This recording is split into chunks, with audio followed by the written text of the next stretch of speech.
एक छोटी सी निर्जीव वस्तु ने हम सबको अपना गुलाम बना लिया और अपनों से इतना दूर कर दिया कि पता ही नहीं चला। 94.3 माय एफएम से मैं विनी आपके साथ, और चलो आज कुछ अच्छा सुनते हैं। शुक्ला जी की कहानी सुनाती हूँ। एक साधारण सी सुबह थी। घर में सभी लोग बाहर सोफे पर बैठे थे और ऑब्वियसली सबके हाथ में अपने अपने मोबाइल थे। शुक्ला जी को कुछ दर्द सा महसूस हुआ हार्ट में, और उन्हें कुछ घबराहट सी हो रही थी, अनकंफर्टेबल महसूस कर रहे थे। उन्हें लगा कि ये नॉर्मल नहीं है, मुझे डॉक्टर को दिखा लेना चाहिए।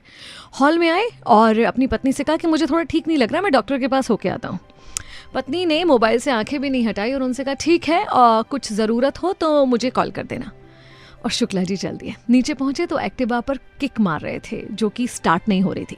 उसी समय वहां पर आ पहुंचा उनके घर काम करने वाला ध्रुव, जो उस बिल्डिंग के बहुत सारे फ्लैट्स में घर का साधारण काम किया करता था। ध्रुव उनके पास आया और बोला क्या हुआ साहब जी, ये गाड़ी स्टार्ट नहीं हो रही क्या? तो उन्होंने कहा हाँ शुरू नहीं हो रही है। बोला साहब जी आपकी तो तबीयत कुछ ठीक नहीं लग रही, आपको तो बहुत पसीना आ रहा है।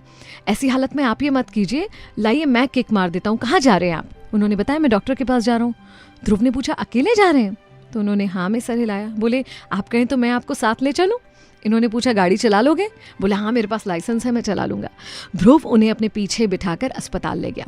अस्पताल पहुंचते ही ध्रुव ऐसे एक्टिव था जैसे बिना कहे सुने समझ गया हो कि उन्हें हार्ट का प्रॉब्लम हुआ है। फटाफट भागकर व्हील चेयर लाया, डॉक्टर को स्थिति बताने लग गया।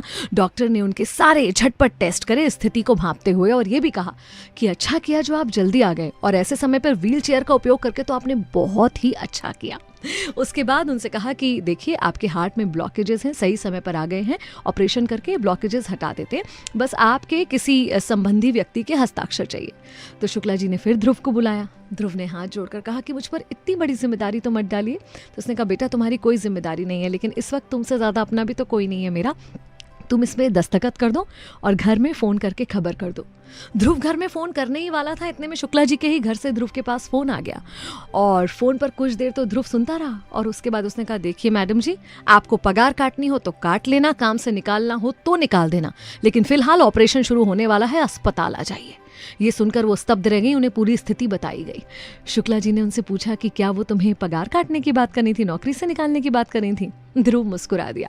शुक्ला जी बोले चिंता मत करो, कोई तुम्हारी पगार नहीं काटेगा, कोई तुम्हारी नौकरी नहीं लेगा, और तुम जैसे अच्छे दिल का इंसान ये कपड़े या बर्तन धोने के लिए नहीं बना है। मैं एक एनजीओ को जानता हूँ जो समाज में लोगों की सहायता के लिए काम करते हैं, तुम उनके साथ काम करना, वहाँ तुम्हें इससे ज़्यादा अच्छी पगार मिलेगी, और ये काम जो इतने दिल से कर रहे हो तुम कर सकोगे। उसके बाद शुक्ला जी का ऑपरेशन हुआ। ऑपरेशन के बाद जब आंखें खोली तो पूरा परिवार सर झुकाकर खड़ा था, पत्नी, दोनों बेटे। ध्रुव नजर नहीं आ रहा था। जब उन्होंने ध्रुव के बारे में पूछा तो बताया कि ध्रुव के गांव से फ़ोन आया था और उसके पिताजी हार्ट अटैक से गुजर गए। उस समय शुक्ला जी के दिल में एक दर्द उठा कि इस बच्चे ने मुझे तो बचा लिया, लेकिन ईश्वर ने उसके पिता को उठा लिया। शायद वो शुक्ला जी में अपने पिता को देख रहा होगा, इसलिए इतनी झटपट उनकी मदद कर रहा था।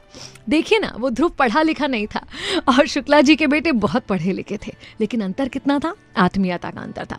ये एक निर्जीव सा मोबाइल जो हम सबके हाथ में होता है, इसमें हम परिवार के साथ होते हुए भी साथ नहीं होते। तकलीफों को देखते तो हैं लेकिन समझते नहीं हैं और अनदेखा कर देते हैं। तो अब वक्त आ गया है कि ये मोबाइल जिसकी हमें ज़रूरत तो है, लेकिन उसका इस्तेमाल हम बहुत समझदारी से करें।